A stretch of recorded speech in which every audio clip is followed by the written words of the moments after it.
اجنبیوں کے درمیان ایک اگریمنٹ ہے کہ ہم ایک دوسرے کے ساتھ اچھی زندگی گزاریں گے، ایک دوسرے کا ساتھ دیں گے. یہ شادی سکون. ہاں، واللہ خلقکم من انفسکم ازواجا لتسکنوا الیہا، تمہاری بیویوں کو بنایا تاکہ تمہارے اندر سکون ہو. بیوی کا ہونا اس کا دوسرا مطلب سکون کا ہونا ہے. ہاں، جوڑا گھوڑا یہ وہ کیسا، وہ بھی بکریاں کو لیتے نہیں ویسا. ڈاکٹر رہا تو 25-30 لاکھ کی گاڑی ہونا کہتے اسے. انجینئر رہا تو ایک 18-20 لاکھ کی چلتا کہتے. معمولی ڈرائیور رہا تو ایک 5 لاکھ تو دینا کہتے. ہاں، اس طرح اپنے اپنے بیٹوں کو پڑھا کے بیچتے ہیں ہم بے غیرت لوگ. اتنی بے غیرت قوم ہو گئی کہ اپنی بیٹی کا نکاح کرنے کے لیے نکاح سے پہلے جو باپ ہے وہ باپ فقیر بن کے دروازے پہ کھڑا ہونا پڑتا ہے کہ میری بیٹی کے جہیز کے لیے میں آ کے مانگ رہا ہوں، بھکاری بن رہا ہوں. اور ہماری قوم ان بھکاریوں سے پیسہ لے کے کہتی ہے ہم نے جہیز کو اتنا لیا. بے غیرتی کی انتہا نہیں تو اور کیا ہے. بچی کا باپ پسا جاتا ہے، ایک بیٹی کی شادی کرتے کرتے بوڑھا ہو جاتا قرض میں. میں نے دیکھا ہے اپنے آنکھوں سے ان بیچاروں کو جو بیٹیوں کے باپ ہیں، غریب ہیں، جنہوں نے ایک بیٹی کی شادی کرتے کرتے قرض میں اتنا ڈوبے کہ دوسری بیٹی کی ہمت نہیں ہوئی اور اسی میں مر گئے. الرجال قوامون علی النساء بما فضل اللہ بعضهم علی بعض وبما انفقوا. اس واسطے تم قوام ہو کہ تم ان پہ خرچ کرتے ہو. اب جو شوہر ایک پائی بھی اپنی طرف سے خرچات نہیں کرتا، انہیں کہے گا قوام جو انہیں، ہاں، انہیں پوچھ کو لیتا رہتا. ابھی اماں کنے سے لے لے کہو، ان کنے سے لے لے کہو، تمہارے جاب پہ سے لے لے کہو. یاد رکھو ذمہ داری ہے تو خود کمانا بھی سیکھو. MSLI TV، رہنمائی بدلتی دنیا کے لیے.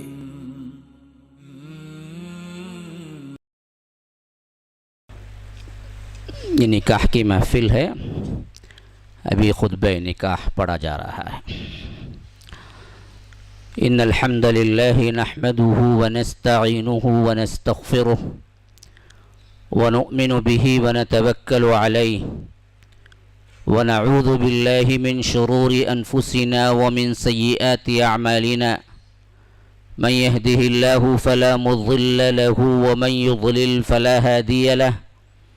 وأشهد أن لا إله إلا الله وحده لا شريك له وأشهد أن محمدًا عبده ورسوله. أما بعد، فإن خير الحديث كتاب الله وخير الهدي هدي محمد صلى الله عليه وسلم وشر الأمور محدثاتها وكل محدثة بدعة وكل بدعة ضلالة وفي رواية وكل ضلالة في النار. فأعوذ بالله السميع العليم من الشيطان الرجيم من همزه ونفثه ونفخه. يا أيها الذين آمنوا اتقوا الله حق تقاته ولا تموتن إلا وأنتم مسلمون. وقال تعالى: يا أيها الناس اتقوا ربكم الذي خلقكم من نفس واحدة وخلق منها زوجها وبث منهما رجالا كثيرا ونساء واتقوا الله الذي تساءلون به والأرحام إن الله كان عليكم رقيبا. وقال أيضا: يا أيها الذين آمنوا اتقوا الله وقولوا قولا سديدا يصلح لكم أعمالكم ويغفر لكم ذنوبكم ومن يطع الله ورسوله فقد فاز فوزا عظيما. فقال رسول الله صلى الله عليه وسلم: النكاح من سنتي. وقال في مقام آخر: فمن رغب عن سنتي فليس مني. فقال رسول الله صلى الله عليه وسلم: تزوجوا الولود الودود فإني مكاثر بكم الأمم يوم القيامة. اللهم أرنا الحق حقا وارزقنا اتباعه وأرنا الباطل باطلا وارزقنا اجتنابه. اللهم علمنا ما ينفعنا وانفعنا بما علمتنا وارزقنا علما. رب اشرح لي صدري ويسر لي أمري واحلل عقدة من لساني يفقه قولي.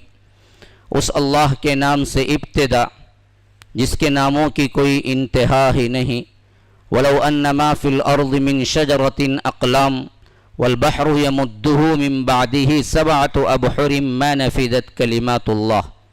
اس ذات اقدس پر کروڑوں درود و سلام ہوں جو تمام جہانوں کے لیے رحمت للعالمین بن کے آئے تھے. اللہم صلی علی محمد وعلی آل محمد كما صليت على إبراهيم وعلى آل إبراهيم إنك حميد مجيد وبارك على محمد وعلى آل محمد كما باركت على إبراهيم وعلى آل إبراهيم إنك حميد مجيد. برادران اسلام، واجب الاحترام بزرگوں، دوستوں، عزیز ساتھیوں، جو آیات آپ کے سامنے تلاوت کی گئی ہیں یہ سورہ آل عمران سورہ نمبر 3 آیت نمبر 102 اور سورہ نساء سورہ نمبر 4 اور آیت نمبر 1 اور اسی طرح سورہ احزاب کی آیت نمبر 70 اور 71 میں نے آپ کے سامنے تلاوت کی ہیں. اللہ رب العالمین ارشاد فرماتا ہے کہ اے لوگوں جو ایمان لائے ہو، اتقوا اللہ، اللہ سے ڈرو، حق تقاتہ، جیسے کہ ڈرنے کا حق ہے، ولا تموتن، تمہیں موت نہ آئے، الا وانتم مسلمون، اس وقت تم حالت فرمانبرداری میں رہو، یعنی مسلمان رہو. پہلی آیت کا پیغام یہ ہے کہ دیکھو، خواہ خوشی ہو یا غم، یہ خوشی کا موقع ہے، خواہ زندگی میں غم کا موقع ہے، تکالیف آئیں، لیکن ہر معاملے میں اللہ سے ڈرو. یہی اصل زندگی کا معیار ہے، زندگی کا سرمایہ ہے. اللہ سے ڈرو. دوسری بات یہ ہے کہ ہمیشہ مسلمان رہو، خوشی میں پاگل نہ بنو، حرام کاری نہ اپناؤ، رسوم بدعات خرافات نہ لاؤ. ارے شادی ایک بار کرتے ہیں بھائی، نہیں، اس وقت بھی تم اللہ سے ڈرتے رہو، اس وقت بھی تم حالت فرمانبرداری میں رہو. تمہیں موت نہ آئے کہ تم مسلمان رہو کا مطلب یہ ہے کہ موت کب آئے گی کسی کو پتہ نہیں ہے. تو ہمیشہ مسلمان رہو، جب بھی موت آئے تم اللہ تبارک و تعالیٰ کے پاس یہ کہہ سکو کہ اے اللہ میں تو تیرا فرما بردار ہی تھا، کوئی گناہ نہیں کر رہا تھا، میوزک نہیں سن رہا تھا، گانے نہیں سن رہا تھا، حرام کاری نہیں کر رہا تھا، تیری فرما برداری میں تھا، تو نے بلا لیا. دوسری آیت میں فرمایا یا ایھا الناس اتقوا ربکم، اے لوگو اپنے رب سے ڈرو. کیوں ڈرو؟ فرمایا کہ یا ایھا الناس اتقوا ربکم الذی خلقکم من نفس واحدہ. ڈرنا اس واسطے کہ میں نے ہی تم کو پیدا کیا، ہاں مالک میں ہوں، تمہیں کچھ اختیار دے دیا ہوں دنیا میں، لیکن اصل میں پوچھ گچھ تمہارے سے میں ہی کرنے والا ہوں. تو تمام کو پلٹنا وَإِلَى اللَّهِ تُرْجَعُ الْأُمُورُ، میری طرف ہے تو ڈرو مجھ سے. اور کیسے پیدا کیا پتہ ہے؟ من نفس واحدہ، ایک نفس سے، ایک جان سے، حضرت آدم سے. وَخَلَقَ مِنْهَا زَوْجَهَا، اسی سے اس کی بیوی زوجہ آدم اور حوا کو بنایا. حضرت آدم کو بنایا، انہی سے حضرت حوا کو بنایا. ہاں وَخَلَقَ مِنْهَا زَوْجَهَا وَبَثَّ مِنْهُمَا رِجَالًا كَثِيرًا. اس ایک جوڑے سے ہم نے کیا کیا؟ دنیا کے اندر بہت سے مرد اور عورتیں پھیلاتی. وَاتَّقُوا اللَّهَ، اللہ سے ڈرو. الَّذِي تَسَاءَلُونَ بِهِ وَالْأَرْحَامَ، جس کا واسطہ دے کر تم ایک دوسرے سے سوال کرتے ہو، اور رشتوں کو کاٹنے سے ڈرو. دو باتیں فرمایا. ہم کہتے ہیں نا جی اللہ کے لیے خاموش ہو جاؤ بھائی، اللہ کے لیے چھوڑ دو بھائی، اللہ کے واسطے ذرا معاف کر دو بھائی. تو کتنی مرتبہ ہم اللہ کا واسطہ دیتے ہیں اپنے معاملات میں. اللہ کہتا ہے جس نام کا واسطہ بنا کر تم اپنی زندگی میں مسائل حل کر لیتے ہو، اس اللہ سے ڈرو اور رشتہ داری کو کاٹنے سے ڈرو. کیوں؟ اب دو رشتے الگ سے ہو رہے ہیں. خونی رشتے اب تک تھے بندے کے، لیکن اب مساہرتی رشتے شروع ہو رہے ہیں. اب دراصل میاں بیوی کے ساتھ ان کے ماں باپ سسر بنیں گے، ساس بنیں گے، پھر ان کے بھائی بہن رشتوں، اسے بولتے مساہرتی رشتے. وہ جو پہلے بھائی بہن ماں باپ تھے ان کو کہتے خونی رشتے. تو فرمایا کہ خونی رشتوں کی جو افضلیت ہے وہ مساہرتی نہیں ہے. تو اس واسطے رشتوں کو کاٹنے سے ڈرو کا مطلب یہ ہے کہ آ گئی بیوی، ماں کو چھوڑ دیں گے نا، نہیں ماں کے ادب کا لحاظ کر کے بیوی پہ ظلم کریں گے نا. دونوں طرف عدل کا قائم ہونا. رشتوں کے معاملے میں اللہ تبارک و تعالی تم سے سوال کرے گا. اس لیے فرمایا والارحام ان اللہ کان علیکم رقیبا، کہ بے شک رب العالمین تم پر نگران ہے، دیکھ رہا ہے کیا کچھ تم کر رہے ہو. آخری دو آیتیں سورہ احزاب کی جو میں نے تلاوت کی 33 نمبر کا سورہ، فرمایا یا ایھا الذین آمنوا اتقوا اللہ، اے لوگو جو ایمان لائے ہو اللہ سے ڈرو، وقولوا قولا سدیدا، بات کرو تو سیدھی بات کرو، ہاں بات جو کرو عمل وہی ہو، عمل جو کرو وہی بات ہو، دغلا پن نہ ہو، دو منہ نہ ہو۔ یہ عہد ہے جہاں پر بندہ کہتا ہے کہ میں نے فلاں لڑکی کو قبول کیا، میں نے مہر دیا، کیا ہے؟ سیدھی بات۔ اب جو ذمہ داری تم نے اٹھایا ہے پوری زندگی نبھاؤ۔ ہمیشہ میں کہا کرتا ہوں بعض لوگوں کو اگر برا لگے تو لگے، لیکن میں حق بات کہنے سے کبھی نہیں شکتا۔ ہاں مزے اڑائیں، شادی کریں سب یہ لوگ، لیکن جب کیا ہے بچے کی باری آئی تو ڈیلیوری کون کرنا ہے؟ ساس سسرے کرنا ہے۔ ہاں یہ کون سی بات ہے؟ یہ سیدھی بات ہے۔ ذمہ داری تم اٹھائے ہو، ذمہ داری تم کو نبھانا ہے۔ ہاں جہیز کے نام پر جو لعنتیں جاری ہیں یہ پوری معاشرے کو برباد کر کے رکھ دیا ہے۔ تو فرمایا قولوا قولا سدیدا، سیدھی سیدھی بات کرو، جو عہد کر رہے ہو اسے پورا کرو۔ اس سے ملے گا کیا؟ یصلح لکم اعمالکم، یا رب یہ ہم سب کو مل جائے۔ اللہ کہتا ہے ہم تمہارے اعمال درست کر دیں گے، اس کے عوض، اس کے عوض سیدھی بات، الٹی بات نہ کرنا، جھوٹ نہ کرنا، دو منہ نہ کرنا، وعدہ وعدہ ہے، کہہ دیا ہے، آپ کو کچھ بھی ہو جائے نقصان، لیکن برائی کسی کی نہ چاہنا، اچھائی ہر ایک سے کرنا۔ اگر یہ کام تم کرو گے یصلح لکم اعمالکم، کہ اللہ تبارک و تعالی تمہارے اعمال کو درست کر دے گا، ویغفر لکم ذنوبکم، اور تمہارے گناہوں کو معاف کر دے گا۔ بس اتنا ہی تو چاہیے، دنیا میں اچھا عمل ہو جائے، دنیا میں اچھی زندگی مل جائے، آخرت میں جنت مل جائے، اس سے بڑھ کے کیا ہونا چاہیے؟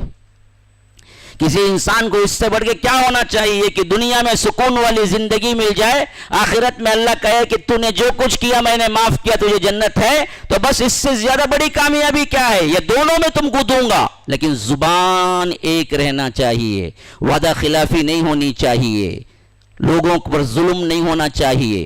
فرمایا ایک زبان ہو کے زندگی گزارو۔ ومن یطع اللہ ورسولہ، جو کوئی اللہ اور اس کے رسول کی اطاعت کرتا ہے، فقد فاز فوزا عظیما، اصل میں سب سے بڑی کامیابی تو یہی ہے کہ اللہ اور اس کے رسول کی اطاعت ہے۔ بس فلاں بولے، دادی کی خواہش، ماموں کی خواہش، انہوں نہیں، اللہ اس کا رسول بولا، مسئلہ ختم۔ اللہ اس کے رسول نے روکا، رک جاؤ، ما آتاکم الرسول فخذوہ وما نہاکم عنہ فانتہوا، جو دے اللہ کے رسول صلی اللہ علیہ وسلم مضبوطی سے پکڑ لو، جس سے منع کر دے چھوڑ دو۔ واتقوا اللہ، اگر نہیں تو اللہ سے ڈرو، ان اللہ شدید العقاب، کہ اللہ زبردست پکڑنے والا ہے۔ تو یاد رکھو تمہارے بڑوں کے رسم و رواج پہ زندگی گزارنے کا رب نے حکم نہیں دیا، رب نے حکم دیا تو اللہ اور اس کی اطاعت کا حکم دیا، کہ اللہ اور اس کے رسول نے جیسے نکاح کیا اور جیسے نکاح کے لیے بتایا اس حدود کے اندر رہو۔ یہ مختصر ترین تشریح ہے۔ الحمدللہ نکاح کی کاروائی مکمل ہو گئی۔ اسے ایجاب و قبول کہتے ہیں، اور ایجاب و قبول میں سب سے اہم تر بات لا نکاح الا بولی و شاہد عدل، اللہ کے رسول صلی اللہ علیہ وسلم نے فرمایا اس کا کوئی نکاح نہیں جس کا ولی نہ ہو اور دو عادل گواہ نہ ہو۔ تو ابھی ولی کا ذکر ہوا ہے اور دو عادل گواہ ہے۔ اول کون ہے؟ گواہ دوم اس میں کہاں بیٹھے ہوئے ہیں؟ ایک گواہ یہ ہیں اور ایک یہ ہیں، موجود ہیں۔ اور مہر ابھی اعلان کیا گیا کہ 1 تولہ سونا بشکل کیا زیور ہے، اس سے انہوں نے کیا کیا تھا، لڑکی کو اپنے عقد میں لیا اور قاضی صاحب نے پوچھا تم نے قبول کیا؟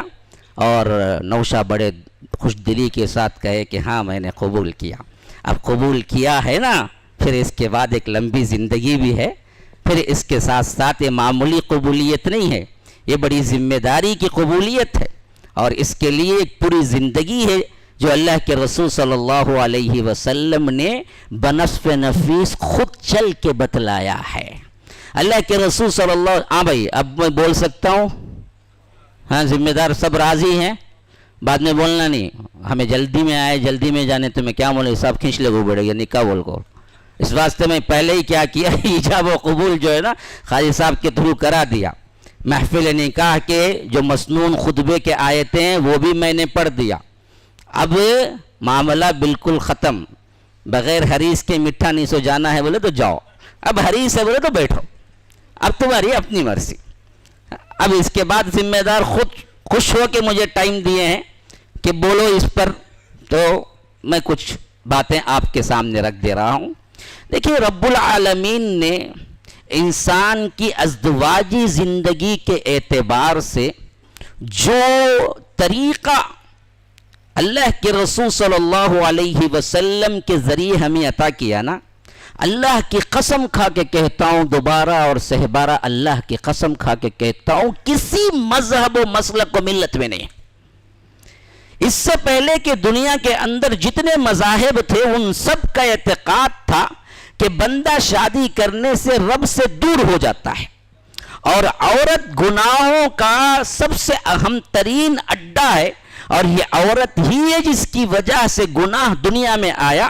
اگر حوا نعوذ باللہ ثم نعوذ باللہ علیہ السلام اگر آدم کو نہ بہکاتی تو پھر تو حضرت آدم غلطی بھی نہیں کرتے اور دنیا میں بھی ہم نہیں آتے، ہم جنت میں بڑے مزے سے رہتے. جبکہ اللہ تبارک و تعالی نے اس حصے کو، اس ٹاپک کو بالکل چینج کر دیا. یہودیوں نے حضرت حوا پہ تہمت ڈالی.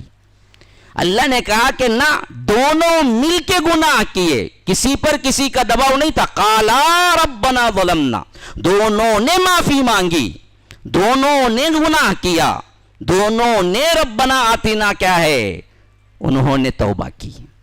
اس میں حوا کی کوئی غلطی نہیں. حتیٰ کہ یہودیوں کا اعتقاد یہاں تک تھا کہ جو درد ذہ ہے، جو ڈیلیوری کا درد کہتے ہیں نا، یہ بطور عذاب کے اللہ نے ان کو دیا اس واسطے کیونکہ انہوں نے ہی دراصل حضرت آدم کو بہکایا. اللہ نے کہا کہ نہیں، بلکہ یہ تو اتنا بڑا ماں بننے کا شرف ہے، اگر اسی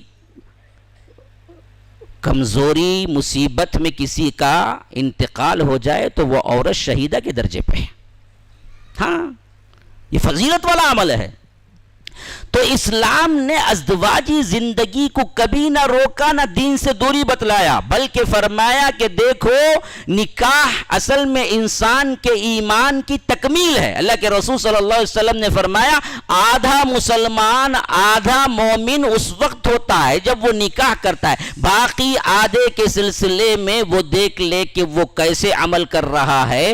گویا کہ ایک انسان بغیر نکاح کے زندگی بھر عبادت میں سر رکھ کے بھی گزار دے، اس کا ایمان ابھی کامل نہیں ہے جب تک کہ وہ شادی نہیں کر لیتا. شادی سے اس کا ایمان مکمل ہوتا ہے. کہ دوسرے اعتقادات میں، دوسرے مذاہب میں جنہوں نے سمجھا کہ رب العالمین سے قرب ملے گا تو مجرد زندگی گزار کے، شادی نہیں کر کے، بلکہ اسلام نے کہا کہ تمہیں اللہ کے ہاں مقرب درجہ ملے گا تو شادی کرنے کے بعد ملے گا. ایک وفد آیا، چند لوگ آئے اما عائشہ کے پاس، اور اس وقت اللہ کے رسول صلی اللہ علیہ وسلم گھر سے باہر گئے ہوئے تھے. انہوں نے پوچھا کہ 24 آورس کا ذرا ہمیں اللہ کے رسول صلی اللہ علیہ وسلم کا طریقہ ایکٹیویٹیز بتلائیے. تو حضرت عائشہ نے ان کی عبادتیں، رات کی عبادتیں، دن کی مصروفیتیں، یہ سب بیان کی. تو ان میں سے ایک شخص نے کہا کہ اللہ کے رسول جن کے اگلے پچھلے سب گناہ معاف ہیں وہ اتنی عبادت کرتے ہیں تو ہم تو کتنی عبادت کرنا ہے. اس واسطے ایک نے کہا کہ اللہ کی قسم پوری رات کبھی نہیں سوؤں گا، صرف اور صرف تہجد پڑھوں گا. دوسرے نے کہا کہ دن میں کبھی نہ کھاؤں گا اور پورے دن ہر دن روزہ رکھوں گا. تیسرے نے کہا کہ کبھی شادی نہیں کروں گا، مجرد رہوں گا، اللہ کی عبادت میں لگا رہوں گا. حضرت عائشہ رضی اللہ عنہا کے اللہ کے رسول آئے. حضرت عائشہ نے وہ پوری رودات بیان کی کہ چند افراد آئے، ایسے ایسے کہہ کے گئے. اللہ کے رسول صلی اللہ علیہ وسلم نے کہا کہ فوراً خطبے کے لیے جمع کرو لوگوں کو. لوگ جمع ہو گئے تو اللہ کے رسول صلی اللہ علیہ وسلم منبر پہ تشریف لے گئے اور کہا کہ لوگوں یاد رکھو، میں نے سنا ہے کہ فلاں نے کہا کسی نے کہ رات بھر نہ سوؤں گا اور میں عبادت کرتا رہوں گا، اور فلاں نے کہا ہے کہ میں دن بھر کچھ نہ کھاؤں گا، ہر روز روزہ رکھوں گا، اور بعضوں نے کہا کہ میں شادی نہیں کروں گا اور صرف تنہا رہ کے عبادت کروں گا. تو سنو، تم سے زیادہ ڈرنے والا بندوں میں مجھ کے برابر کوئی نہیں ہو سکتا. اللہ، میں ہی سب سے زیادہ اللہ سے ڈرنے والا ہوں، اور میں روزہ بھی رکھتا ہوں، کھاتا بھی ہوں، میں رات میں سوتا بھی ہوں، نماز بھی پڑھتا ہوں، اور میں شادی بھی کرتا ہوں۔ جو کوئی میری سنت اور طریقے سے منہ موڑتا ہے وہ مجھ سے نہیں۔ وہی حدیث جو میں نے پہلے تلاوت کی، فَمَن رَغِبَ عَن سُنَّتِي فَلَيْسَ مِنِّي، میری سنت کو جس نے چھوڑا وہ ہم میں سے نہیں ہے۔ تو اللہ کے رسول صلی اللہ علیہ وسلم نے صاف انکار کر دیا کہ تنہا رہ کے عبادت کرنا کوئی بڑی بات نہیں ہے، شادی کرنا اور پھر اللہ کی اطاعت میں زندگی گزارنا، یہ اصل طریقہ میرا ہے۔ جو کوئی شادی سے منہ موڑتا ہے وہ دراصل میرے طریقے پہ نہیں ہے۔ اس حد تک شادی کے اعتبار سے، نکاح کے اعتبار سے اہمیت دینے والا صرف اور صرف مذہب اسلام ہے۔ نمبر 2، یہ شادی کیا ہے؟ یہ کیا ہے شادی؟ ہاں؟ کس چیز کا نام ہے؟ کبھی غور کیا آپ نے؟ شادی تو بہت دیکھے ہوں گے، شادیاں بہت اٹینڈ بھی کیے ہوں گے، خود کی بھی شادی کی ہوگی، لیکن آپ نے کبھی غور کیا کہ یہ ہے کیا چیز؟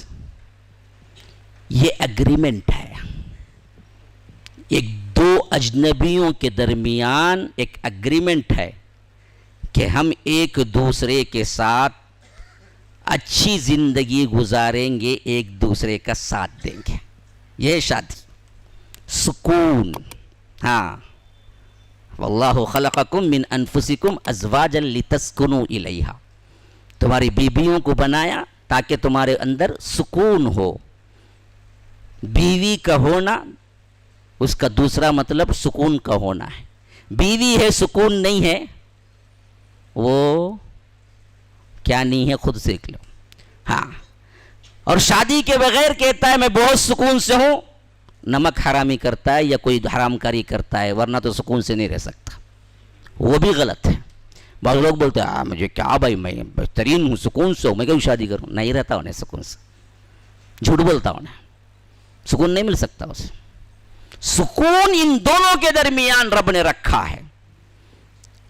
یہ دونوں ایڈجسٹمنٹ کی جو زندگی گزاریں گے، دلہا بیٹھے ہوئے ہیں ماشاءاللہ، یاد رکھو زندگی کا اصول سیکھ کے جاؤ۔ ایڈجسٹمنٹ شادی کا نام ہے، نکاح کا نام ہے۔ کبھی وہ غصہ تو تم چھوڑ دو، ہاں دلہن بھی سن رہی ہے، کبھی یہ غصہ تو وہ چھوڑ دینا، انہوں ساری منگ لینا، کبھی کبھی انہوں کر لینا، میں کیا بولے تو ٹوٹ جاتی، پھر یاد رکھ لیا۔ کہاں سے پرابلم شروع ہوتا؟ یہ تکبر سے ہی شروع ہوتا۔ میں بولوں، میں نہیں بولتا، تب کیا ہے، چار چٹنی کھا لے گوبر، معافی منگ لے، ساری بول، بریانی پاؤ ڈالیں گی انہیں، اپنے ہاتھوں سے کھلائیں گی۔ نہیں، خود بخود کی زندگی دیکھو، یہ انانیت چھوڑ کے زندگی گزارو۔ انانیت وہاں نہیں چلتی میاں بیوی میں، انانیت آئے گی پھر تو میاں بیوی کا سسٹم ہی خراب ہو جائے گا۔ وہ غصے میں آئے تم ساری بول دو، تم غصے میں آئے وہ ساری بول دے۔ اسی لیے حدیث میں آتا ہے کہ اللہ تبارک و تعالی اس بندی سے بڑا ناراض ہوتا ہے جس کا شوہر غصے میں ہو، اور وہ تب تک ہاتھ پکڑ کے یہ نہیں کہتی کہ آپ سے میں راضی ہوں، تب تک فرشتے اس پر رحمت نہیں بھیجتے۔ ہاں، کچھ بھی ہو جائے آگے آ جانا، بڑھ جانا، سوری سیکھو پہلے، اب تک نہیں سیکھے اب سیکھو، اب تمہاری پوری زندگی ساری میں گزرتی ہے، اس کے بعد بولو یا نہ بولو، بولو یا نہ بولو، لیکن نبھانا ہے۔ یہ ساری اصل میں کیا نہیں ہے، غلطی نہیں ہے، بہت زندگی کے بہت مسائل سدھار دیتی ایک سوری، یاد رکھو۔ تو اللہ تبارک و تعالی نے اس نوعیت کا جوڑا بنایا دونوں کو، یہ ایک اگریمنٹ ہے، یہ اگریمنٹ لیکن سالو کیسے کریں گے؟ ایڈجسٹمنٹ سے کریں گے، اور اس کے لیے ہنگامہ آرائی کوئی چیز نہیں۔ یہ تیسرا پوائنٹ ذہن میں رکھنا ہمیشہ، تیسرا پوائنٹ، شادی کو آسان رکھو، زنا معاشرے میں کم ہوگا۔ شادی کو اونچا کرو، حال وغیرہ، کھانا وغیرہ، فلاں ہونا، کوٹ ہونا، سوٹ ہونا، اسے ہونا، اسے ہونا، جوڑے ہونا، چپلا ہونا، عیدی ہونا، نہیں تو کیا کرتے تھے، اسے اٹھا لے کو چل جاتے کہتے دلہے کو کہاں سے کی، کیا یہ سب چیزاں کیے، یاد رکھو مشکل ترین ہو جائے گی زندگی، اور نکاح بہت مشکل ہوگا، زنا آسان ہو جائے گا۔ وہی ہو رہا ہے ہمارا۔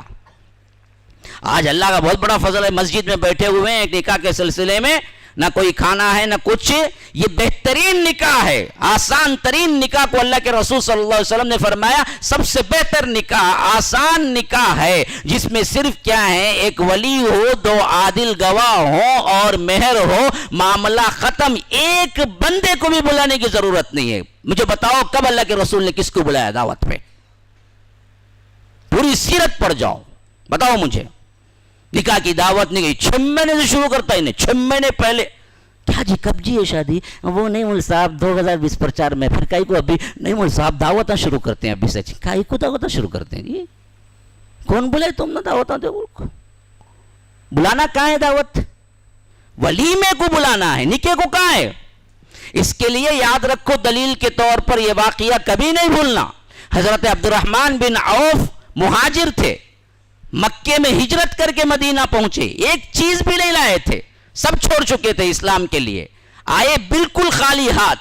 سعد ابن الربیع یہ انصار تھے، اللہ کے رسول صلی اللہ علیہ وسلم نے ان دونوں کو بھائی بنایا، ہاں بھائی بنایا ان دونوں کو۔ سعد ابن الربیع حضرت عبد الرحمن بن عوف کا ہاتھ پکڑے، گھر لے گئے، بہت سی چیزیں تھی، سب کو اکٹھا کیا، اور 2 باغ تھے اور 2 بیبیاں تھی، ابھی پردے کا حکم نازل نہیں ہوا تھا، تو یہ ایثار کی انتہا درجے کی نشانی ہے۔ سعد ابن الربیع نے کہا کہ میرے بھائی، اللہ کے رسول نے آپ کو میرا بھائی کہا، آپ سگے بھائیوں سے زیادہ میرے لیے محبوب ہیں، کہ دیکھو یہ پورا سامان گھر کا ہے، آدھا آدھا تقسیم کر دیتا ہوں، آدھا تم لے لو آدھا میں لے لیتا ہوں، میرے 2 باغ ہیں، ایک باغ تم لے لو ایک باغ میں لے لیتا ہوں، میری 2 بیویاں ہیں، دیکھ لو جن کو تم پسند کرتے ہو میں طلاق دے دیتا ہوں، عدت کے بعد شادی کر لینا۔ ایثار قربانی کا عجیب واقعہ جو دنیا میں کبھی رونما نہیں ہوا ہوگا۔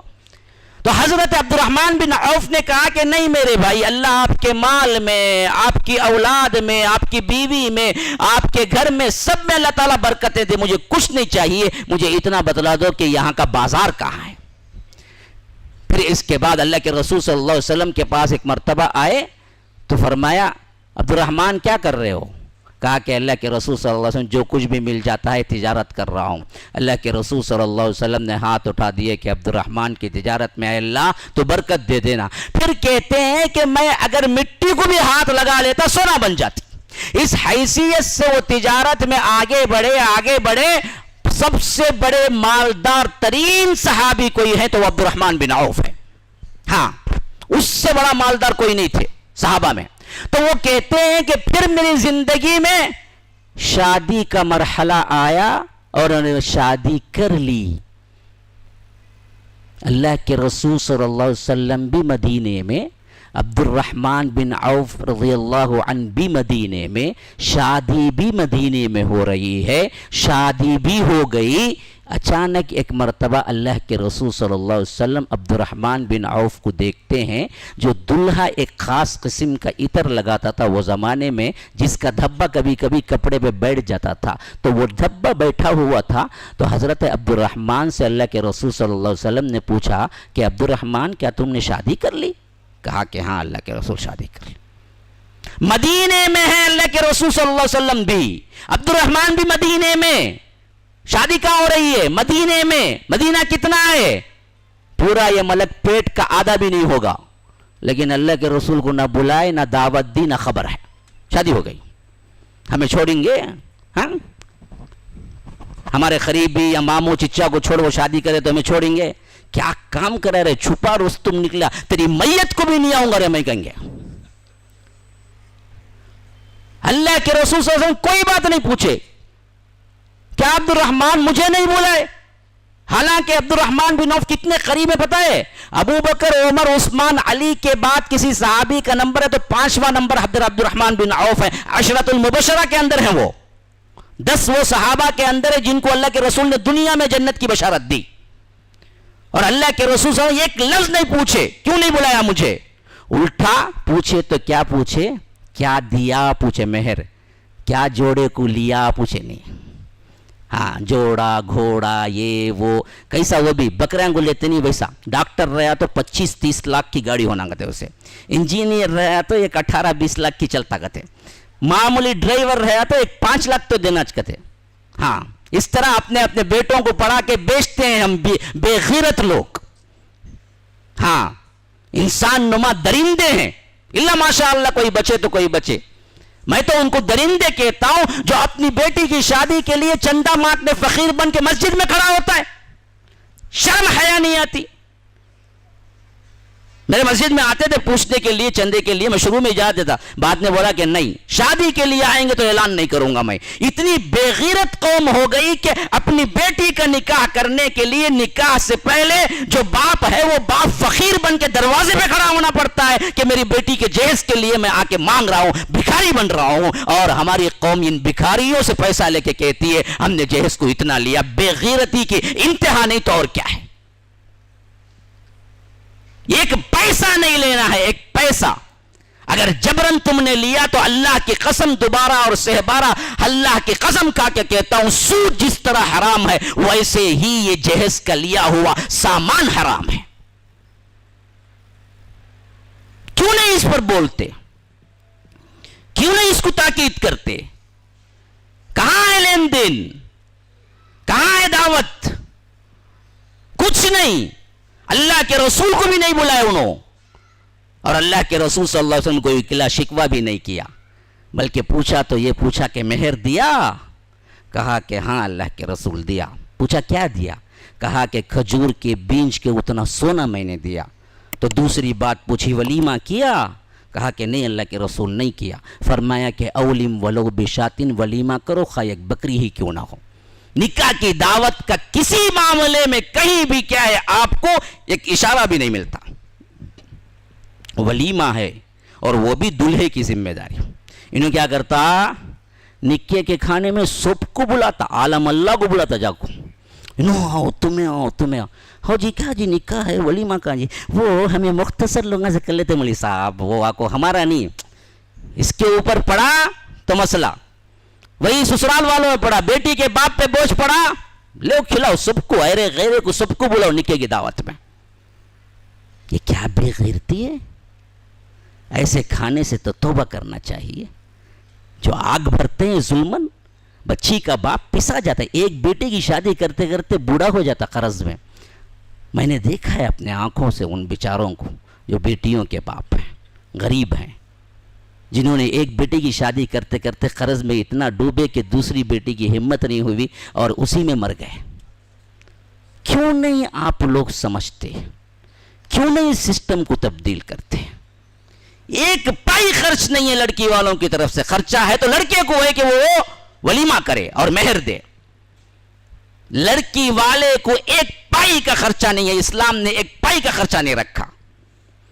ذمہ داری لڑکے پہ ہوتی ہے، دو ذمہ داریاں، ایک مہر دے اور ایک اس کے ساتھ کیا کرے، دو ذمہ داریاں، ایک مہر دے ایک ولیمہ کرے۔ لڑکی والوں پر ایک بھی ذمہ داری نہیں، ایک پیسے کی بھی ذمہ داری نہیں۔ اور نکاح کیسے سادے؟ اللہ کے رسول صلی اللہ علیہ وسلم بیٹھے ہوئے ہیں مجلس میں، ایک عورت آئی، کہا کہ اللہ کے رسول صلی اللہ علیہ وسلم میں اپنے آپ کو آپ کے نکاح کے لیے پیش کرتی ہوں۔ یہ صرف رسول کے لیے جائز ہے، ہمارے لیے جائز نہیں ہے۔ قرآن میں اللہ نے اس کی تصریح کی ہے سورہ احزاب میں، یوں وہبت نفسہا للنبی، اگر کوئی عورت اپنے آپ کو ہبہ کر دے تو نبی وہ تمہارے لیے جائز ہے۔ ہاں یہ اللہ کے رسول کے لیے صرف جائز تھا۔ تو وہ عورت اتنی پاک باز تھی کہ اپنے آپ کو اللہ کے رسول صلی اللہ علیہ وسلم کے حوالے کرنے کی نیت سے آئی، کہا کہ اللہ کے رسول میں آپ کو حوالہ کرتی ہوں اور آپ مجھے اپنا لے، میرے سے نکاح کر لیں۔ اللہ کے رسول صلی اللہ علیہ وسلم بس ایک نظر دیکھا اور سر جھکا لیا۔ یہ اس بات کی علامت تھی کہ نہیں مجھے نہیں چاہیے، مجھے ضرورت نہیں ہے۔ وہ عورت کھڑی رہی بہت دیر، جب جواب نفی میں تھا تو ایک صحابی اٹھے، کہا کہ اللہ کے رسول صلی اللہ علیہ وسلم اگر آپ کو اس کی خواہش نہیں ہے تو وہ تو آپ کو اپنے حوالے کر چکی ہے، آپ ایسا کریں کہ ان کا نکاح مجھ سے کرا دیں۔ تو اللہ کے رسول صلی اللہ علیہ وسلم نے فرمایا کہ اچھا مہر کو دینے کو کچھ ہے؟ کہا کہ میں تو فقیر ہوں۔ وہ کوئی اصحاب صفہ میں سے تھے، کہا کہ اللہ کے رسول میرے پاس تو کچھ نہیں ہے، میرے پاس تو صرف وہی ایک کپڑا ہے جو میں پہن کے بیٹھا ہوا ہوں، اور وہ کپڑا بھی پورا سطر ڈھانپنے کے لیے، پورا سر ڈھانپنے کے لیے، بدن ڈھانپنے کے لیے نہیں ہے، بلکہ سطر والا حصہ ڈھانپنے کے اتنا صرف ایک تہبند ہے میرے پاس۔ یہ دے دوں؟ اللہ کے رسول صلی اللہ علیہ وسلم نے کہا کہ تو اگر پھاڑ کے اس میں سے کچھ دے گا تو تیرا سطر نہیں چھپے گا، وہ آدھا ٹکڑا جو دستی کے اتنا بنے گا وہ اس کو کچھ کام بھی نہیں دے گا۔ اتنا چھوٹا کپڑا کر کے کیا کرے گا تو مہر میں؟ تو ایسا کرو، جاؤ جا کے ڈھونڈو کوئی لوہے کی انگوٹھی کیوں نہ مل جائے، وہ لے کے آؤ، اس کے عوض میں تمہاری شادی کر دیتا ہوں۔ وہ صحابی گئے ڈھونڈے لیکن نہیں ملی۔ بہت دیر بعد واپس آ کے کہا کہ اللہ کے رسول صلی اللہ علیہ وسلم میرے پاس ایک چیز بھی نہیں ہے مہر دینے کو، لوہے کی انگوٹھی بھی نہیں ملی۔ تو اللہ کے رسول صلی اللہ علیہ وسلم نے کہا کہ بیٹھ جاؤ۔ وہ بیٹھ گئے، وہ عورت بھی کھڑی رہی۔ جب دیکھا کہ نکاح ہونے میں کچھ نہیں ہو رہا ہے، نہ ان کے پاس مہر دینے کو کچھ ہے، اور اللہ کے رسول صلی اللہ علیہ وسلم بھی کچھ نہیں کہہ رہے ہیں، تو آخرکار مایوس ہو کے نکلنے لگے۔ وہ عورت بھی پلٹ کے جانے لگی تو اللہ کے رسول صلی اللہ علیہ وسلم نے بلایا، ادھر آؤ۔ کہا کہ کچھ قرآن یاد کر کے ہیں؟ کہا کہ ہاں اللہ کے رسول قرآن یاد کر کے ہوں۔ کہا کہ کیا یاد کر کے ہیں؟ سورہ بقرہ سورہ نساء کی کچھ آیتیں مجھے یاد ہیں۔ کہا کہ اس قرآن کے عوض میں تمہارا نکاح اس بچی سے کرتا ہوں کہ نکاح کے بعد تم اس کو قرآن میں وہ آیتیں حفظ کرا دینا جو آیتیں تمہارے لیے ہیں۔ پھر اس کے بعد صحابہ کہا کرتے تھے کہ مہر میں اس سے زیادہ فضیلت والا مہر کوئی صحابی ادا نہیں کر سکا جو اس صحابی نے ادا کیا، کہ قرآن کے حفظ کے جو صورتیں تھیں وہ صورتوں کے حفظ کے لیے اللہ کے رسول نے مہر لیا اور شادی کرتی۔ اب بتاؤ کہاں کا کھانا، کہاں کا کیا ہے نکاح، کہاں کا آ کر بڑے بڑے شادی خانے، 5-5 لاکھ کے بڑے بڑے محل، اور اس کے ساتھ لوازمات، 10-10 قسم کے کھانے، متنجن فلاں، اسے روٹی بھی ہونا کرتے، رومانی بھی ہونا کرتے، پھر خورمے بھی ہونا کرتے، پھر میٹھے 4 قسم کے ہونا کرتے، اس کے بعد کھانے 2 قسم کے ہونا کرتے، اس کے بعد فرائی الگ ہونا کرتے، اسے پورا رکھو بھی کیا جی اتنا کم برابر اتنے تھا، کہاں کیٹرنگ دی سو انہیں کی، انہیں برابر نہیں جی میں بلا دوں، دیکھو ایک بہت بڑا کیٹرنگ ہے، کیا پکاتا معلوم گیا انہیں، اسے ملا کو چھوڑ تو اس کا نہیں دو، انہیں برانڈڈ، انہیں لا حول ولا، جس کے پاس ہے انہیں تو کرے گا بھائی، جس کے پاس کچھ نہیں ہے اس کی بیٹیاں کیا بیٹھ جانا ہے، رہ جانا ہے ایسے ہی، درد نہیں ہے ذرا بھی، انسانیت نہیں ہے، یہ درندگی نہیں ہے کہ اللہ نے تم کو دیا تو تم اسراف پہ یہاں تک پہنچ جاؤ کہ دوسرے غریب کی بیٹیاں اپنے گھروں میں بوڑھی ہو جائیں بغیر نکاح کے۔ یہ کیا طریقہ ہے؟ کیوں نہیں سمجھتے؟ نکاح کو آسان کرو، لین دین ختم کرو، صرف مہر دو، اور کوئی شادی خانے میں نہ کرو، بس کہ مسجدوں میں بھی آنا ضروری نہیں ہے، گھروں میں کر لے سکتے ہیں۔ ایک آنگن، کسی کے بھی گھر میں ایک آنگن ایک روم تو ہوتی ہے، 4 لوگ جمع ہوں، 4 لوگ کیا ہیں ادھر کے آ جائیں، نکاح ہو جائے، مسئلہ ختم، کیا ضرورت ہے؟ تو یاد رکھیے نکاح آسان ہو، نکاح آسان ہو۔ آخری بات کہ لوگ سمجھ رہے ہیں کہ بھائی انہوں نہیں چھوڑتے، اب مغرب تک ہم ناکامہ ہی بہت تھے، کیا کرگیر کو آنے کا سوچے ہمیں، اس کے واسطے ذرا اٹھ کو چلے گا تو برابر ہوں گا، کو اس واسطے ہمیں بھی کیا کرتے ہیں ان کے مطابق ہی چیز آسان بات بول کے بات ختم کر دے رہا ہوں۔ تیسری زندگی کے اہم ترین چیز ذمہ داری، یاد رکھو، شادی ذمہ داری کا نام ہے، خالی جذبات کا نام نہیں ہے، اس میں اتار چڑھاؤ آتے ہیں بہت، تو اس اعتبار سے آپ کو محنت بھی کرنا ہے، اور ذمہ داری کے تحت کھلانے پلانے کی ذمہ داری کن پہ ہے؟ شوہر پہ ہے۔ ہاں انہیں آئی ٹی میں ہے کہتے انہوں بیچ ڈالتا، انہیں بچے سنبھال لے کرتا گھر میں، کیا انہوں بہت بڑے اس پہ ہی کہتے ان کی کمائی پہ انہیں، نہیں تمہاری کمائی پہ انہیں ہے۔ ہاں اللہ تبارک و تعالی نے ہمیں قوام بنایا تو اسی لیے بنایا، الرجال قوامون علی النساء بما فضل اللہ بعضهم علی بعض وبما انفقوا، اس واسطے تم قوام ہو کہ تم ان پہ خرچ کرتے ہو۔ اب جو شوہر ایک پائی بھی اپنی طرف سے خرچات نہیں کرتا، انہیں کہے گا قوام جی، انہیں پوچھ کو لیتا رہتا، ابھی اماں کنے سے لے لے کہو، ان کنے سے لے لے کہو، تمہارے جاب پہ سے لے لے کہو۔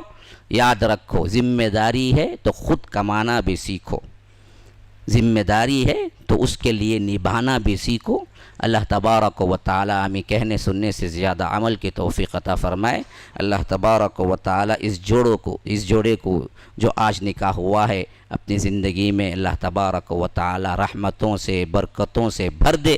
اللہ تبارک و تعالی ان دعاؤں کے اندر جو کہ اللہ کے رسول صلی اللہ علیہ وسلم نے سکھایا ہے، بارک اللہ لکما و بارک علیکما و جمع بینکما فی خیر، کہ اللہ برکتوں کا نزول ان دونوں پر فرمائے اور تمہارے لیے برکتیں ہی برکتیں نازل رکھے، اور اللہ برکتوں کے ذریعے ہی تمہیں ملا کے رکھے، ہمیشہ ان کی زندگی پر رحمتوں کا، برکتوں کا، آسانیوں کا، عافیت کا نزول ہوتا رہے، اور اللہ تبارک و تعالی ہم سب کو بھی اپنے رحمت کے چادر میں ڈھانپ لے۔ اللہ تبارک و تعالی ہم کو بھی معاف فرمائے، جب تک دنیا میں رکھے اللہ تبارک و تعالی صراط مستقیم پر قائم رکھے، اس کے دین پر قائم رکھے، جب بلا لے کلمہ توحید لا الہ الا اللہ کے ساتھ بلا لے، جب حشر کا میدان برپا ہو تو اللہ تبارک و تعالی ہمیں امام الانبیاء سید المرسلین و آخرین جناب محمد الرسول اللہ صلی اللہ علیہ وسلم کے ساتھ جنت الفردوس میں بھی اکٹھا فرمائے۔